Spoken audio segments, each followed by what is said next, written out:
Dahryn Trivedi is on a mission to bridge science, religion, and consciousness by scientifically validating the existence of God to vastly improve the human condition and to benefit humanity on a global scale. She shares scientifically proven and life-changing solutions for personal development, spiritual growth, better health, and a higher quality of life. In today's episode, Dahryn proves the existence of God through science, substantiating faith with facts. Welcome to Lifeology.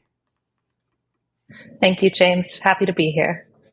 Thank you as well. I was really excited when I received this pitch regarding this because the whole tagline of Lifeology is where you simplify and transform your spirit, mind, and body. And oftentimes people think those are very separate or very isolated. And so I'm really excited to have you be on my show to share how we can really connect our spirituality with the rest of us. And so I'm speaking a lot here, but I'm really excited as well about how you've proven this through science. And so we're going to go through all the different peer-reviewed scientific research projects as well. So with you being here today, how did you come on this journey? I mean, it's a huge question. How did you realize that there was God through science? It's a good question. I mean, to be honest, all of this really started with my husband, and he's my husband and my guru, Guruji Trivedi. And I mean, my whole journey, like I had this deep connection with God to begin with from, early childhood, a lot of divine experiences, whatever you want to call it. But the point is, I don't want to go into my subjective story because I want people to approach things from an outcome and practical oriented approach to consciousness and divine. And, my journey, things really changed. Like this man, my husband, he was the catalyst of transformation in my life that ultimately, through my quest for higher consciousness, mastery over myself, control over my own happiness, my own connection to divine, the universe, my own, cognition, my own improvements in life, just general better quality of life, all really transformed when I met this man. Mm-hmm. And basically all of the science, all of this research, that is the foundation of our organization, our nonprofit Divine Connection International, is all founded because he is the founder and, the pioneer of all this research. Mm-hmm. And through my connection with him, I was able to transform my own consciousness to reach to a point where I can now do essentially what he does. And so that's our goal, is that everybody, right? Because everybody has consciousness, which means everybody's capable of being able to do what I have been able to do. Mm-hmm. And that's the message I'm here to share with everybody, that through consciousness, you can transform your life and you can use your life to transform the lives of others. Mm-hmm. I really appreciate that, to really focus on the science-based aspect of it. A lot of times people feel like they can make this change. And so often, we see improvement in one's life. And so when you talk about the cognitions, in other words, our thoughts, when they focus on that, they do represent this. They do recognize there's change. And all of a sudden, doubt creeps in. All of a sudden, life happens. And all of a sudden, that change is all of a sudden reverted back to a sense of normalcy. In the different aspects of how you've learned to be more enlightened, how to be able to change things on the atomic level, how is it specifically that you have these situations and you're able to maintain the change so that one person can live it in a more enlightened, in a more enlightened way? So a lot of times when we're seeing things that are temporary and transitory in nature, and they're not like something that's like a fundamental permanent change that has a lasting impact, we're treating things at the level of the brain and the body only. And what neuroscience says, if you actually go into neuroscience, neuroscience says that in order for our thoughts and our actions to be orderly and to maintain a specific order in our lives, we actually need to change the structure of the brain itself. It doesn't work the other way around. The other way is actually often temporary or very difficult, or the changes you make are just incremental. Mm-hmm. But oftentimes, because it's even an incremental change compared to whatever situation we're in is significant enough that it's like, wow, this is great. This is a huge improvement. But a lot of people don't know that, when you're able to change things at this essence of whatever we are, whatever the humans and nature and everything, that composition itself, then all those characters and behaviors change as a reflection. They change as a byproduct of altering that. And these are permanent structural changes in our very being that happens. And it's been scientifically proven. Yes, I really like how you help us recognize that when we make this conscious choice, we're going from our mind aspect, which are our thoughts, and in that we make the change. But if, like you said, if it's not cellular, if there's no permanent change in our physique or physiology, then yes, we'll revert back to something. And what people don't realize is that we're allowing the environment to change us, as opposed to we changing our ability to change ourselves, and then that allows us to not allow the environment to connect us. And so it's either an external motivator or an internal motivator for that change as well. Right, 100%. hearing all this, I mean, there's so many questions I want to ask you, but first off, I want to tell you, and of course, my listeners and viewers as well, I respect you. I respect what you have to say today. So the questions I ask you, maybe a little direct, maybe kind of all over the place, but I want you to know that I'm only asking you these questions because I truly believe that you have the answers for that. So I want my viewers and listeners to know that I respect you, and I want you to feel as comfortable as possible because you are the person that's going to teach us today. People hearing me today, they're probably like, James, what is she talking about when it comes to changing yourself on a molecular level or atomic level? Can you give us an understanding of what that is? And then we'll transition to some things that they can actually work and try on their own. So when I go into that, I'm going to have to kind of explain a little bit of what consciousness is, what we're talking about here. So if we're looking at consciousness, right, and we can identify this consciousness as God, we can identify this from a more scientific perspective and just call it like a universal intelligent consciousness, right? Essentially, Albert Einstein had this theory. It's called unified field theory, that everything is possibly connected by this one field of energy. And this field of energy, basically all these other energies are secondary energies that are controlled by this one energy that connects everything together. Right. And he was on the verge, he was looking for this type of energy throughout his entire course of his existence. And he was never able to find it. And, because nobody's really been able to harness it and apply it scientifically. It's never been able to have a scientific application or outcome till today, except for what we're doing now. And so when we're looking at consciousness, right, if we go into like the very beginning of existence, right, you have energy and you have matter. When you have energy and you have matter, basically what happened is they were already existing before the Big Bang, right? That this is a theory from Sir Arthur C. Clarke, a renowned physicist. It was kind of ahead of his time, but he theorized essentially energy and matter existed long before the Big Bang. And the Big Bang was actually not the birth of the universe, but the birth of consciousness in the universe and its integration with energy and matter. And what this consciousness is consciousness is the substance and the essence of all of life itself. It is the director controller. It is that very thing, which basically, what tells an atom what the atom's going to be? What tells an atom to form a chair, to form a person, to form a tree, right? There's a very specific set of information. We're not able to identify exactly what that was, but if you were supposedly able to change that information in the atom, you can change its characters and behaviors as a result of doing that. And so what we found is this energy that is programming the atom is that very consciousness from the beginning of the Big Bang. And that energy of consciousness directs, it tells the atom what to do and how to be and the conditions of its existence. So when we're looking at human nature, what we have to understand is that all of life, everything down from atoms to molecules to human emotions, human conditions, all of these things are directed and controlled by consciousness. So the only way that you can really make a change in your life, right, is to change things at the level of consciousness. Now, this is something that's fundamentally really hard to do on your own, especially because I don't know if you've ever tried to change a habit or tried to do something different in your life, right? An old programming that you've been living your life a certain way and you want to change it. It takes an incredible amount of effort, an incredible amount of energy to do that, right? That effort, that awareness, that conscious decision to make that comes from consciousness, right? But the resistance we feel and we face in our life basically is coming from a bigger consciousness, right, that exists outside of our own individual decision to make a change. And this consciousness is the consciousness of nature. Now, the consciousness of nature enforces certain sets of regulations, certain parameters by which things can exist and function within those parameters. If you exceed those parameters, certain things happen. You're no longer harmonious. You're no longer able, right, the homeostasis that you've maintained is lost.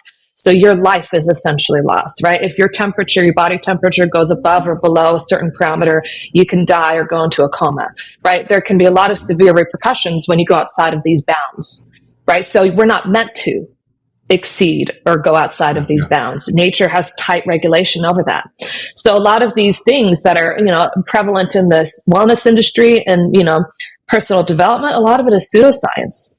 And a lot of what you see, even on a clinical setting, a lot of it is psychological reports. So, right, you can easily say, I feel great the next day, 100% improvement, marked down. They don't measure a lot of other parameters that really show you the hardcore objective science behind that approach. And you would also assume that if there's anything that's actually existing in the wellness industry, then the number of problems and the size of the wellness industry wouldn't really be increasing so much. But you see, the wellness industry is bigger than the pharmaceutical industry. It's a multi-trillion-dollar industry, 4 times larger than the pharmaceutical industry. And at the same time, our mental health problems are on the rise. They're increasing even more, which shows that whatever's out there is not providing a lasting solution for people. So, right, as I was saying, this energy of consciousness, this is where I get to the clinical trial and what we're able to do. So what we've found is that by not applying any other methodology or trick or technique, by simply being able to harness consciousness and transmitting it to either a living organism, a non-living material, a human being, whatever that may be, you can essentially change, right, those operating conditions for that person that nature has tightly regulated. They can exceed beyond it and eventually reach a new state of consciousness where they're able to maintain these certain levels of conditions within their life. And that includes better relationships, better finances, overall better quality of life, better physical health, mental health. All these things we've seen reflected when you change consciousness, and they're lasting. There's so many things you said there, and I'm like, oh my gosh, I want to hear more about this. Many people have heard about the law of attraction. So law of attraction. So is this an element of that, as far as being able to? Okay. I appreciate that. I appreciate the difference between that, because people say I'm going to attract this to myself, etc. And so in that, sometimes people think they can change themselves this way. So I'm glad to hear that there's a difference between the two of that. Can you share a little bit more about that so people understand more of what you're talking about, as opposed to lumping the two together? So. Right, consciousness, its sole purpose is to organize, integrate, and evolve everything. Okay. That's the very reason, its very purpose, its very existence, which is why we have this fundamental innate yearning and desire to improve our lives, to do something different, to be better, right? There's this innate urge in every human being to seek for something that ultimately encompasses a state of freedom. And what they don't realize is this state of freedom, most importantly, more than anything, applies to our minds. Right? This mental state of freedom. We're often enslaved by our own thoughts. And you see all the disorders and problems that are prevalent today come from a disordered state of mind. Right? And you see even the physical ailments that exist today. Right? We've created, a lot of drugs and things that help, with environmental problems. But when we come to our own physical problems, the ones that are most prevalent today are all inflammatory based. A lot of these problems today are all based on this huge amount of inflammation. The greatest cause of inflammation is the mind, is stress. Stress doesn't come from outside, it comes from within the mind.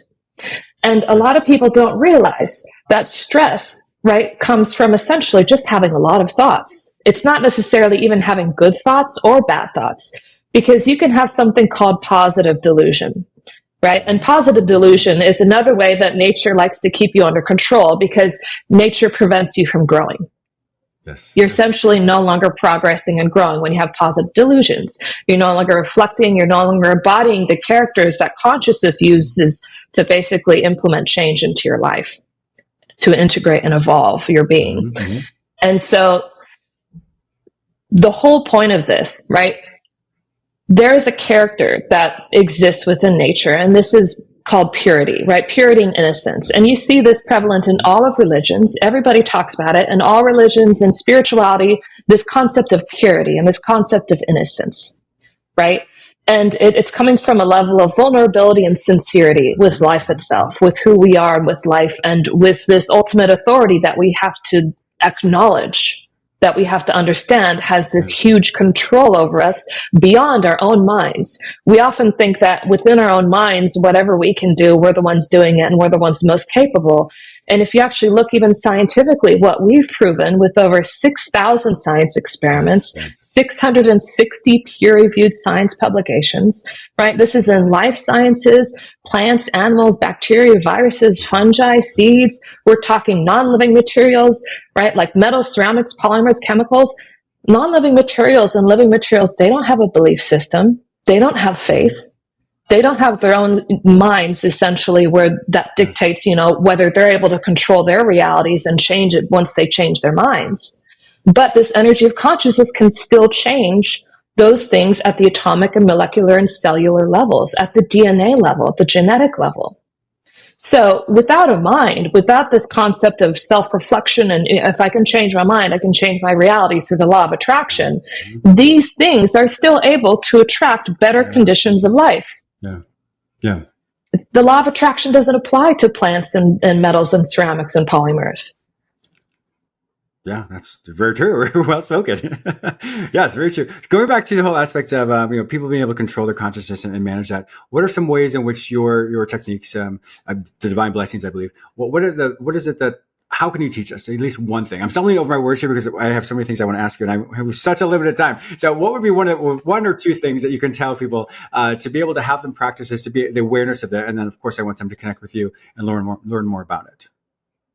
So fundamentally, it's not a practice or a technique. We're actually very much, I want to say that as long as it works for you, do it, obviously. But a lot of people aren't really aware of what's working or not, because they go through this excitement period when they follow a new practice or follow a new, approach a new kind of protocol. And there's like a honeymoon phase, and they feel a lot of excitement, and they think that excitement is change. Right. And then after a while, they start to get bored with it, or, their problem, maybe their problem transforms into another appearance, and they think that, okay, that problem's solved, but then there's a different problem somewhere else. Right. So what we've seen that's very prevalent, and you see even a lot of religious teachers, or a lot of, gurus that exist in the world, many people from different sects, religions, methodologies, all talk about different practices, dogmatic approaches to transforming your life. We're against that. We're against dogma and ritual and practice. What really needs to happen is a fundamental change in consciousness. And this is not done through practice or technique, as I've established with neuroscience and in the fundamental laws of nature, all those things. It doesn't happen that way. What really happens, there's this concept in nature called conductivity. And this level of conductivity, right? Basically, all these different materials, right, have different aspects of conductivity, right? And this applies even to non-living materials, right? Where you have certain materials that are better conduits of different types of energy, right? You have, like rubber versus metal are better or worse conduits for electrical energy, right? And then, we go into this unified field theory where there's this energy that connects all things. So there's something about all things that there should be some conductivity or some aspect of conductivity where everything's able to channel this energy based upon a change in their character, right? And so what is this conductivity that we're seeing?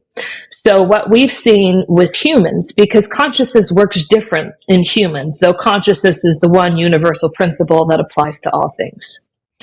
Well, when we talk about enlightened consciousness, which is ultimately the consciousness that is required, because it's a consciousness that exceeds the consciousness of nature, which is how a human is able to harness this pure consciousness, this pure, limitless, universal consciousness, to be able to apply it and harness it to other life forms, change people's lives, transform life itself. Right? That's required, a certain level of consciousness. In this case, it exceeds the consciousness of nature. So in order to reach that state, or even just to raise consciousness, you need this conductivity of consciousness. And this conductivity, and this has been the answer of religion, right? That science is missing, right? And this answer that comes from religion is this concept of purity. Now, if you go and look at an iron bar, for example, if you look at the atomic and molecular structure of an iron bar, you see all the atoms and molecules. They're all arranged very chaotically within the iron bar. And if we look at the iron bar transformed into a magnetic bar, where it's able to channel and harness magnetic energy, we see a difference in the atomic and molecular structure within that bar. The difference we see is something called alignment, where we see that these structures, these atoms and molecules, are aligned in perfect synchronicity with, now it's not an alignment with itself. That's the confusing part that a lot of people misunderstand. We will try and align with our own minds and our own consciousness to get what we want. We can't do that. You have to align with the fundamental nature of existence that powers your reality, and that is consciousness. So these atoms and these molecules are not aligned with the iron bar itself. They're aligned with the magnetic energy that powers the iron bar. So in being in that perfect alignment, they're not creating generating magnetic energy. Science has it wrong, and this is where science really needs to unite and collaborate with religion and spirituality, because science assumes that it's the mind that generates and controls consciousness. And what we've seen with our science is we've proven that it's not the mind that generates consciousness, but rather consciousness that generates the mind and controls life.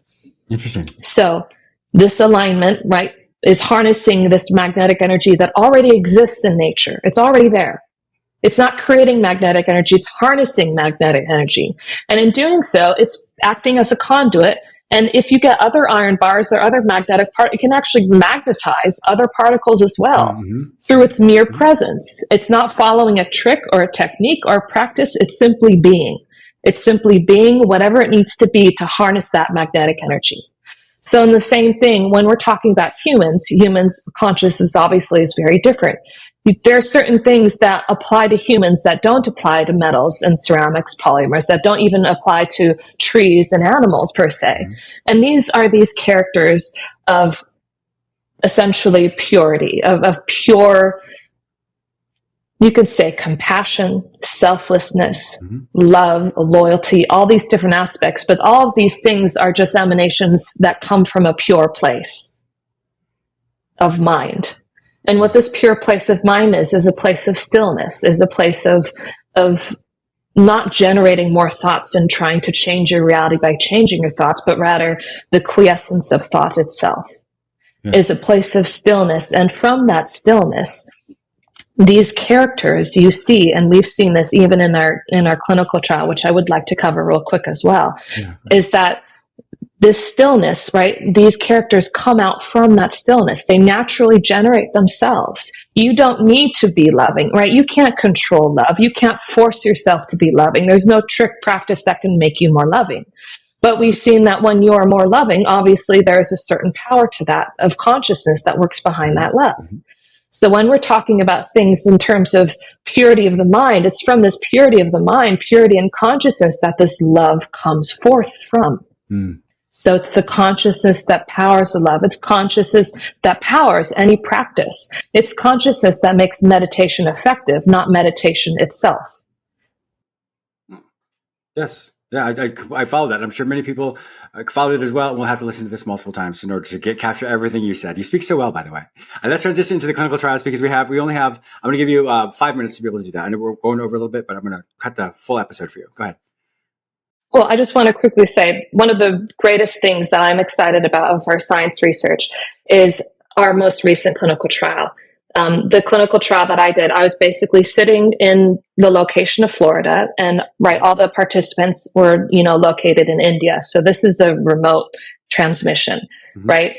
You call energy healing, raising consciousness, whatever you want to do it. But ultimately, as a catalyst, right, enlightened consciousness can work to help raise the consciousness of other things. And in doing so, by raising that consciousness, the characters and behaviors change as a result. So that's why we have membership programs at divineconnection.org, is because we understand that there ultimately needs to be a catalyst. There needs to be someone who can help raise your consciousness, unless you have that level of purity already to be able to do that on your own. If you don't have that, sometimes people need help, especially when there's so much resistance and so many factors against us in life. Sometimes it works better to have someone who can act as a conduit and give you this supply of energy yourself, so these changes can happen automatically in your life. And then eventually you can become independent. Our point is an independent model of happiness, where you become independent. You no longer depend on anything in your life. That's a sign of higher consciousness. When you depend on others and you have all these problems in your life, that's just a state of lower consciousness. So we basically had a group of 120 participants. We've had several clinical trials, but our most recent one, we had a group of 120 volunteers, all of them with psychosomatic mental health problems, financial problems, relationship problems, all across the board. And so these people range from the age of 20 to 55, 50% men, 50% women. And what we did is, all we did was, and this is a double-blind, randomized, placebo-controlled clinical trial. So we had, someone who pretended to do the energy healing, me who actually did it, and then we had, a control group as well. And what we did is, all we did by raising their consciousness, we were able to see changes in their neurotransmitters. We were able to see changes in their vitamin absorption and their nutrition absorption, not just improvement in psychological parameters, but actual parameters that the body, over 130 blood parameters, right? Your hormone production, all these things improved. And, incomparable to the sham group, because we know there's some power of placebo in our lives, but it's very limited and, small. And we've seen, millionfold larger improvement by comparison to even the placebo control. That shows you there's something actually happening there. Now, the most significant part is we did something called the NIH Toolbox for Cognitive and Motor Function. Just to give you an idea, the NIH Toolbox for Cognitive and Motor Function, most of the time when we're validating a new therapy or a new drug that's about to go on the market, this toolbox is used primarily to assess whether there is any negative or adverse effects to the treatment or the drug, because nobody has ever seen it actually improve with a treatment. They've only been able to measure whether it has an adverse effect on cognition and motor function. Oh, okay. Interesting. Our study is the first of its kind to ever show more than 100% improvement in cognitive and motor function. It's the first. And on top of that, I'm talking cognitive function in the NIH Toolbox. We're talking language, working memory, episodic memory, executive function, in the motor function, locomotion, standing balance, dexterity, grip strength, and endurance. Right. So we found nearly 100% improvement in all of these parameters just by raising consciousness, not by doing anything else. They didn't change their lives. They didn't do anything else that they needed to do. And we found significant improvement in all of these parameters. It's the first study of its kind. So I'm very excited to share that on your podcast.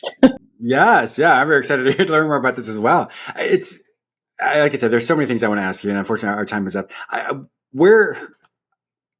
know people have, I've a little gobsmacked here as I'm trying to formulate my words. So when people watch this or listen to this, I want to direct them to you. So, I'm sure they want to read the clinical research, all the different publications you've been in. I mean, you've been reviewed by MIT, by Harvard, by Stanford, I believe. All those things have been substantiated. So I really want people to hear this, that even though she's talking about the clinical findings, there's so many worldly or more different academia who've also substantiated your findings as well. So if my viewers and listeners want to find out more information about you and to work with you all to learn all the information that you and your husband are continuing to provide for us, where do they find all this information online? So first of all, I've shared my message, on various different television networks like the CW, Fox News, NBC, ABC. I've also shared, my message at Business World's Festival of Wellbeing. All of our publications, you can see we have over 660 publications, 6,000, science experiments. You can find all of them, Google Scholar. They're also indexed. They're available at, like you were saying, Harvard, MIT, Stanford. They're available in over 2,000, universities all over the globe in over 130 countries, as well as the National Institutes of Health. You can find our publications there, and even the U.S. government. But if you want just a quick access to everything without having to go and look for all these things, you can just visit our website, www.divineconnection, divineconnection.org. And you can learn more about us, what we do, even the programs, the memberships we have to offer to apply it to human life and change your life. Awesome. Thank you so much. My viewers and listeners also know that if you can't find this information any other place, simply go to the show notes at jamesmiller@lifeology.com, and I'll connect you with Dahryn Trivedi and all of her information there as well. So thank you so much, Dahryn. I appreciate your time and energy. Thank you so much for teaching us today. Thank you, James. Wonderful to be here.